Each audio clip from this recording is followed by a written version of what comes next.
नमस्ते दोस्तों, अगर आप लोग रेलवे के किसी भी एग्ज़ाम की तैयारी कर रहे हैं, चाहे वो आरआरबी ग्रुप डी हो, आरआरबी एनटीपीसी हो, एलपी टेक्नीशियन हो या फिर आरपीएफएसआई कांस्टेबल हो, इन सभी की तैयारी कर रहे हैं तो ज्योमेट्री के इन महत्वपूर्ण सवालों को मत छोड़िएगा, इनको ज़रूर सॉल्व कर लीजिएगा। क्योंकि ये जो सवाल हैं ये आपके अभी जो पेपर हुए हैं 2024 में आरआरबी टेक्नीशियन ग्रेड 3 और आरपीएफएसआई, आरआरबी जेईई, इनमें पूछे गए सवाल हैं।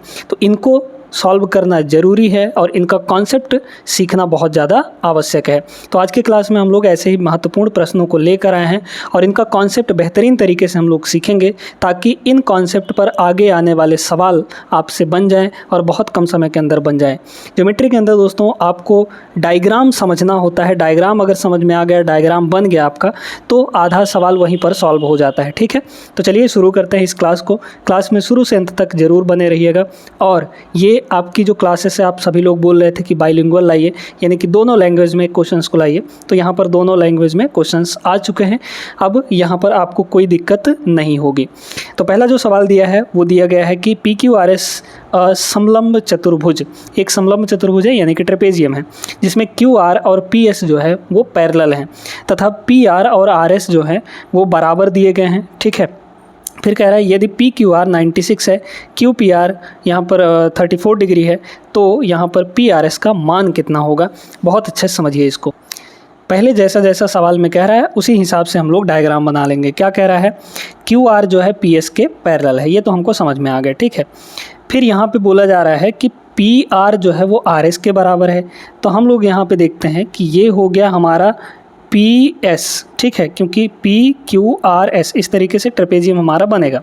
ट्रेपेजियम की एक खासियत है कि सिर्फ एक ही आमने सामने वाले साइड्स पैरेलल होते हैं, बाकी जो अगला पेयर है वो पैरेलल नहीं होता, यानी समांतर नहीं होता है।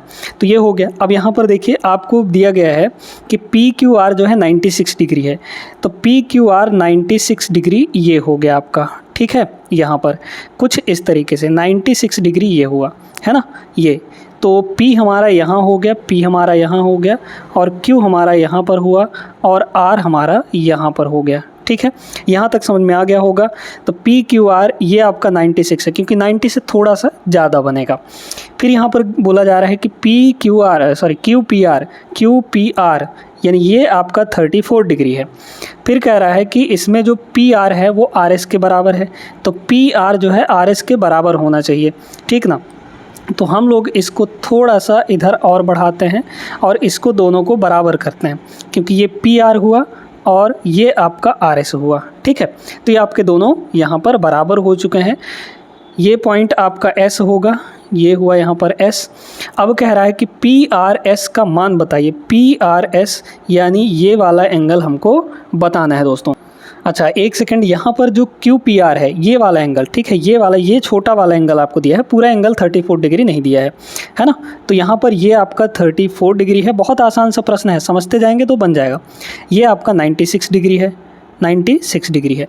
अब इसमें एक कॉन्सेप्ट लगता है, इसमें कॉन्सेप्ट ये लगता है कि अगर दो लाइंस पैरेलल हैं, ठीक है, इस तरीके से दो लाइंस अगर पैरेलल हैं और इनके बीच में ऐसे एक लाइन खींचा जाए, यानी कि छेदक रेखा, प्रतिच्छेदी रेखा, इंटरसेक्शन लाइन, तो ये जो अंदर वाले एक ही साइड के एंगल बनते हैं, इनका सम 180 डिग्री के बराबर होता है।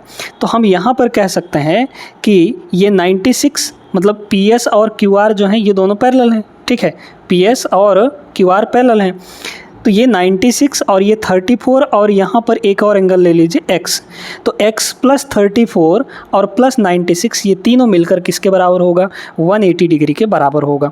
तो मतलब कितना हो गया यहाँ पर, X प्लस 34 और 96 जोड़ेंगे, 6 4 10 0 9 3 12 1 13 हो गया। तो मतलब यहाँ पर ये आपका 130 होगा, इक्वल टू ये किसके बराबर होगा, 180 डिग्री के बराबर।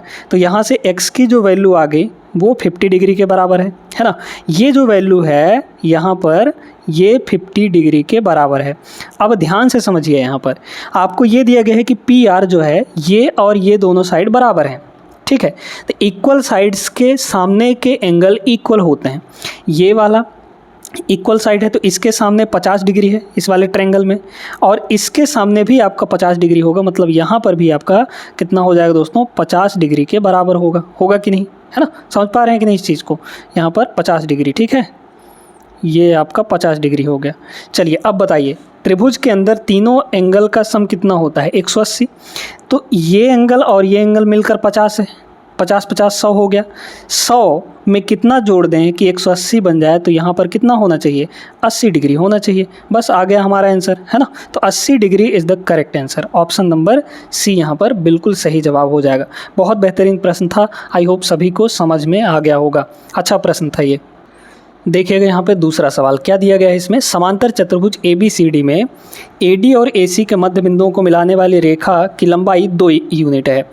यदि समांतर चतुर्भुज का परिमाप 26 इकाई है तो AD की लंबाई निकालनी है। बहुत अच्छा प्रश्न है। समांतर यानी कि पैरेललोग्राम दिया है।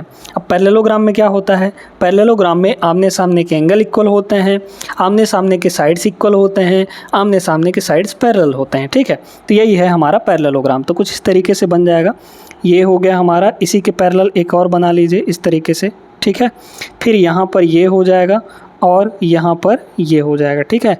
तो ये पैरेलल हो गए आपके, क्लियर है।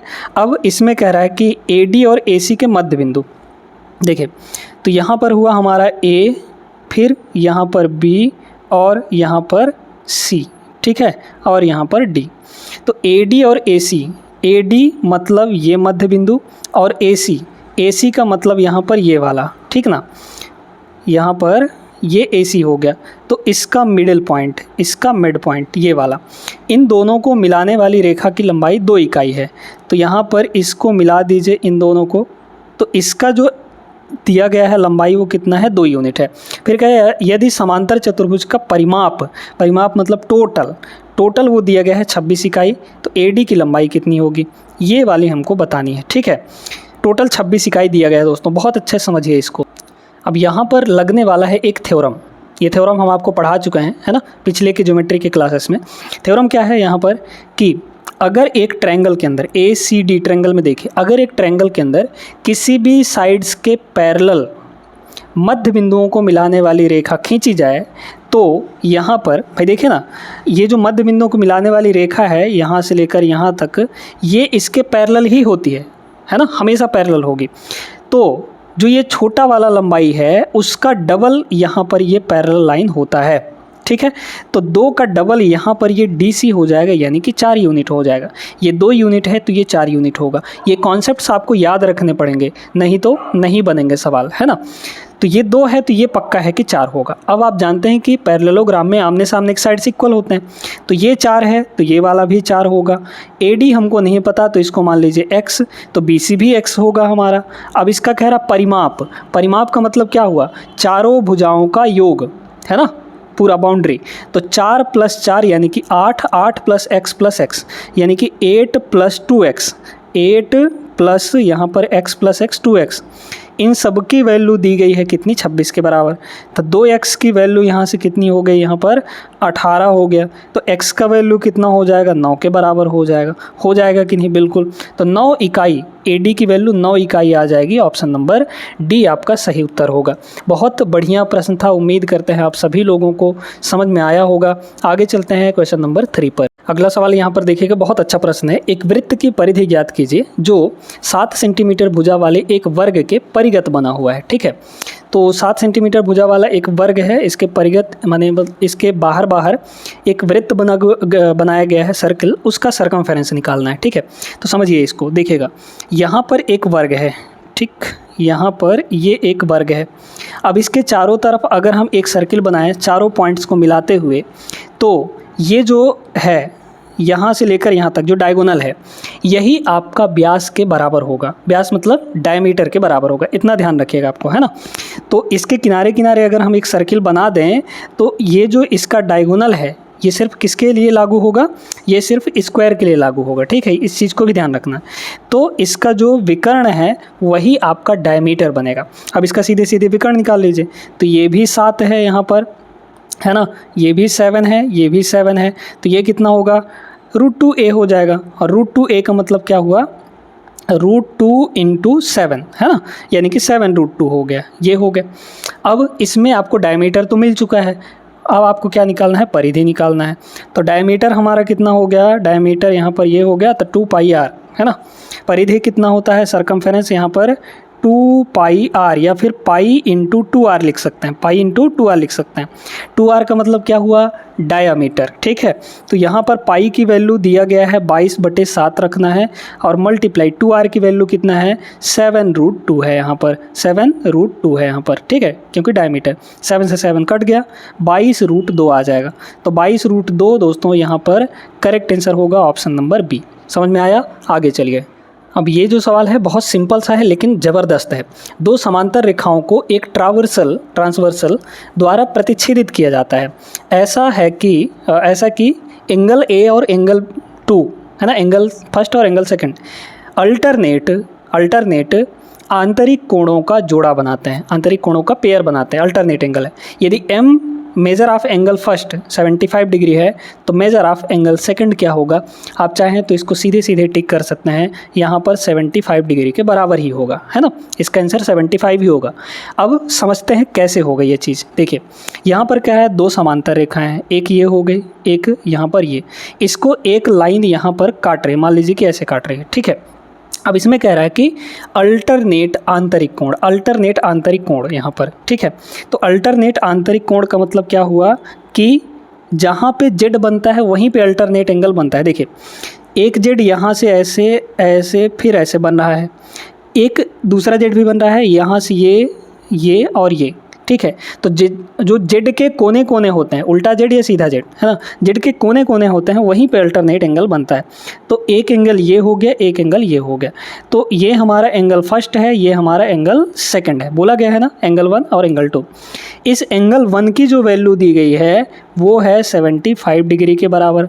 अब एक चीज़ ध्यान से सुनिएगा कि अगर दो लाइन पैरेलल हैं और उनको एक तिर्यक रेखा काट रही है तो जो अल्टरनेट्स एंगल बनते हैं वो हमेशा इक्वल होते हैं, यानी कि ये वाला एंगल भी बराबर होगा 75 डिग्री के बराबर, ठीक है, पहले एंगल के। तो ऑप्शन नंबर ए यहाँ पर सही जवाब होगा। आगे चलिए प्रश्न नंबर 5। ये सवाल बहुत अच्छा सवाल है। यदि एक समबाहुभुज यानी कि रेगुलर पॉलीगन में 20 विकर्ण है, नंबर ऑफ डायगोनल्स कितना है 20 के बराबर है, तो उसके आंतरिक कोणों का योग कितना होगा, यानी इंटरनल एंगल, सभी इंटरनल एंगल का सम कितना होगा। हालांकि इसका पूरा कॉन्सेप्ट हम लोग अलग वीडियो में सीख चुके हैं दोस्तों, ज्योमेट्री का वीडियो आप लोग जरूर देख लीजिएगा, खासकर पॉलीगन वाला पार्ट, ठीक है। चलिए तो आइए यहाँ पर देखते हैं, इस सवाल को सॉल्व करते हैं। एक समबाहुभुज में 20 विकर्ण है, तो नंबर ऑफ डायगोनल जो होता है, नंबर ऑफ डायगोनल, इसका फार्मूला होता है n into n-3 divide by यहाँ पर 2 हो जाता है। ये जो दिया गया है 20 के बराबर है, तो यहाँ पर ये हो जाएगा 20 इक्वल टू यहाँ पर हुआ n और n-3 डिवाइड बाई यहाँ पर हो जाएगा 2। अब इसको सॉल्व करेंगे तो एक क्वाड्रेटिक इक्वेशन बनेगा, ठीक है। लेकिन आपको क्वाड्रेटिक इक्वेशन नहीं बनाना है, आप हिट एंड ट्रायल मेथड लगाइए। आप जानते हैं कि जो n है ये नंबर ऑफ साइड है, नंबर ऑफ साइड्स कभी भी फ्रैक्शन में या नेगेटिव नहीं हो सकता। मतलब 2 साइड होंगे, 3 साइड होंगे, 8 साइड होंगे, 10 साइड होंगे, क्या 8.5 साइड सुने हैं? नहीं, ठीक है। तो n की जो वैल्यू है वो प्रॉपर होगी। अगर हम इसको इधर ले आएँ तो ये हो जाएगा 40, 20 दूना हो गया 40, और इज इक्वल टू यहाँ पर हो गया n into n-3, n into n-3। अब n की वैल्यू अगर 1 रखेंगे तो काम नहीं चलेगा क्योंकि ये नेगेटिव वैल्यू आ जाएगी, 2 रखिए नहीं चलेगा, 3 रखते हैं, 3 रखेंगे तो 0 आ जाएगा, है ना, 3 - 3 0, सब 0 हो गया, 40 के बराबर नहीं आया। तो क्या रखिए, मान लीजिए कि हम यहाँ 5 रखते हैं, तो 5 - 3 यानी कि 2 हुआ, और यहाँ 5 तो 5 दूना 10 हुआ। आप 7 रख के देखिए, है ना, तो 7 - 3 यानी कि 4, और यहाँ 7 हुआ, तो 7 चौके 28 हो जाएगा, नहीं आया। 8 रख के देखिए, तो यहाँ हुआ ये 8, और 8 - 3 यानी कि 5, तो n के 8 पंचे कितना हो गया, यहाँ पर 40 हो गया ना। मतलब n की वैल्यू हमने कितनी ली यहाँ पर 8 के बराबर, तो n का जो वैल्यू है यानी नंबर ऑफ साइड्स यहाँ पर कितना आ गया 8 के बराबर। इस तरीके से भी आप लोग सोचिएगा थोड़ा। अब कह रहा है आंतरिक कोणों का माप निकालना है हमको, ठीक है, बड़े ध्यान से समझते जाइए।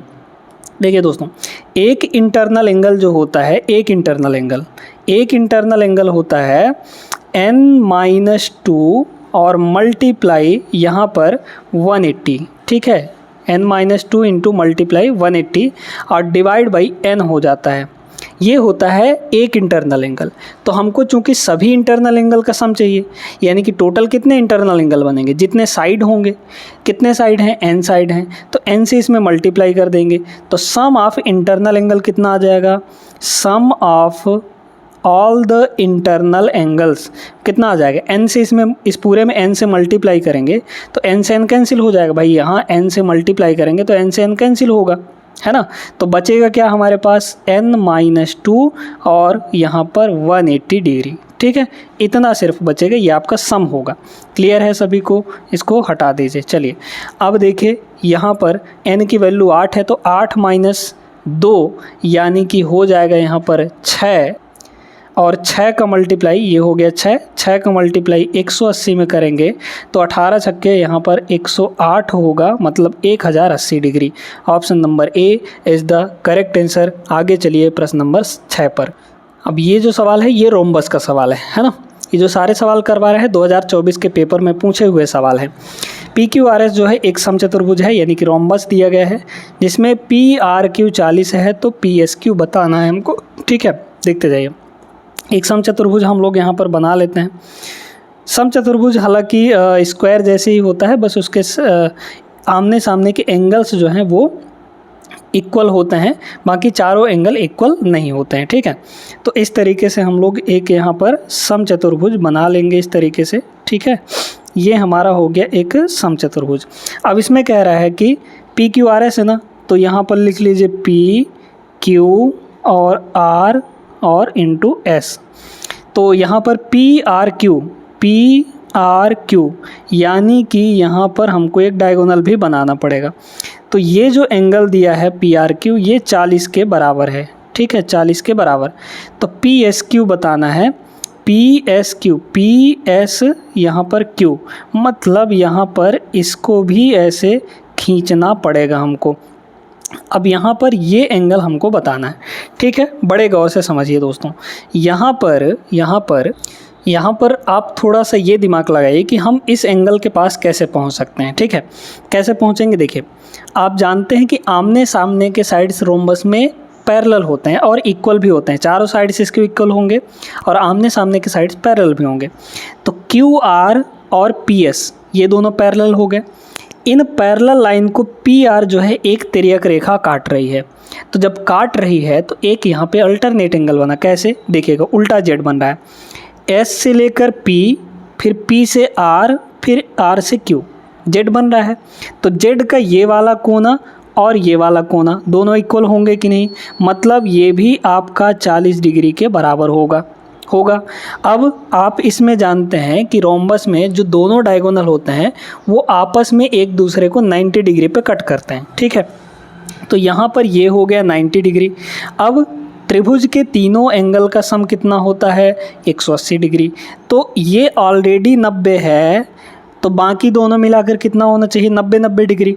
ये 40 है तो ये कितना होगा, 90 बनाने के लिए इसमें क्या करना पड़ेगा, 50 करना पड़ेगा। आ गया हमारा आंसर, ठीक है। तो 40 और 50 90, 90 180। तो जो हमारा रिक्वायर्ड आंसर है वो कितना हो जाएगा दोस्तों, 50 डिग्री के बराबर। ऑप्शन नंबर बी यहाँ पर बहुत सही आंसर है। आगे चलते हैं अगले प्रश्न। इस सवाल को देखते हैं। एक समबाहु त्रिभुज का जो क्षेत्रफल है वो क्या होगा, जिसका शीर्ष से ऊंचाई यानी कि हाइट आपको दे रखा है यहाँ पर कितना के बराबर, 9 सेंटीमीटर के बराबर, ठीक है। अब आपको एक चीज़ बताते हैं, ध्यान से समझिएगा, ठीक है। समबाहु त्रिभुज है, समबाहु त्रिभुज का मतलब जिसके तीनों साइड्स इक्वल होंगे, तो ये तीनों साइड्स इक्वल होंगे। यहाँ से ये आपका हाइट हो गया, ठीक है, ये आपका हाइट हो गया। मान लीजिए कि तीनों साइड्स ए और ए, टोटल ए होगा, तो ये आधे में बट जाएगा। आधे आधे का मतलब क्या हुआ, a/2 इधर और a/2 इधर हो गया। अब अगर हम ये हाइट निकालना चाहें तो हाइट की वैल्यू कितनी आ जाएगी, अकॉर्डिंग टू पाइथागोरस थ्योरम, तो कितना हो जाएगा यहाँ पर √3/2 × a, ठीक है। ये आपकी हाइट हो गई। अच्छा, ऊंचाई दिया कितना है, 9 के बराबर। तो अगर हम 9 रख दें यहाँ पर, हमको एरिया चाहिए, ठीक है। तो देखिए 9 अगर हम रख दें यहाँ पर तो कितना हो जाएगा बताइए। तो इसकी वैल्यू 9 हो जाएगी, ये इधर आ जाएगा 2 और √3 आपका नीचे आ जाएगा यहाँ पर, ठीक है। और इक्वल टू यहाँ पर a के बराबर हो गया, ठीक है। तो यहाँ देखिए इसको लिखेंगे 3 × 3, या फिर अभी रहने दीजिए, ठीक है। अब हम लोग यहाँ पर बात करते हैं एरिया की। एरिया कितना हो जाएगा बताइए? तो एरिया होता है बेस इंटू हाइट, है ना, बेस इंटू, ठीक है, 1/2 बेस इंटू हाइट। तो एरिया ऑफ ट्रायंगल 1/2 बेस का मतलब यहाँ से लेकर यहाँ तक टोटल ए है, तो ये हो गया ए इंटू हाइट। और हाइट दी कितनी गई है यहाँ पर? हाइट की वैल्यू ये पूरा चीज़ है ना, 9 के बराबर है। और यहाँ पर आप ए की वैल्यू लिख लीजिए। तो देखिए 1/2 और ए की वैल्यू कितनी आई है? 9 इंटू 2 डिवाइड बाई यहाँ पर √3 इंटू हाइट कितना दिया गया है? 9 के बराबर। अब इसको काटा पीटी कर लीजिए। देखिए 2 से तो 2 कट जाएगा आपका, है ना, 2 से 2 कट गया। 9 इंटू 9 यानी कि 81 हो गया। तो यहाँ हो गया 81 डिवाइड बाई आपका √3 है। इसको रेशनलाइज करिए तो ऊपर नीचे √3 से हम लोग गुणा कर देंगे, ऊपर नीचे √3 से गुणा। तो ऊपर हो गया आपका 81 √3 और डिवाइड बाई √3 मल्टीप्लाई होगा तो 3 आएगा। 3 से ये कट जाएगा 27 बार में। तो 27 √3 ऑप्शन नंबर डी यहाँ पर सही आंसर हो जाएगा। तो आई होप कि दोस्तों ये क्लास आपको समझ में आया होगा अच्छे तरीके से। हमने इसमें 2024 में पूछे गए जो ज्योमेट्री के सवाल हैं उनको किए हैं बहुत अच्छे तरीके से। जितने भी सवाल करवाए गए हैं वो आपके दिमाग में बैठ गए होंगे, इनका कॉन्सेप्ट भी आप लोग सीख गए होंगे। मिलते हैं अगले क्लास में ऐसे बेहतरीन सवालों के साथ, तब तक के लिए जय हिंद।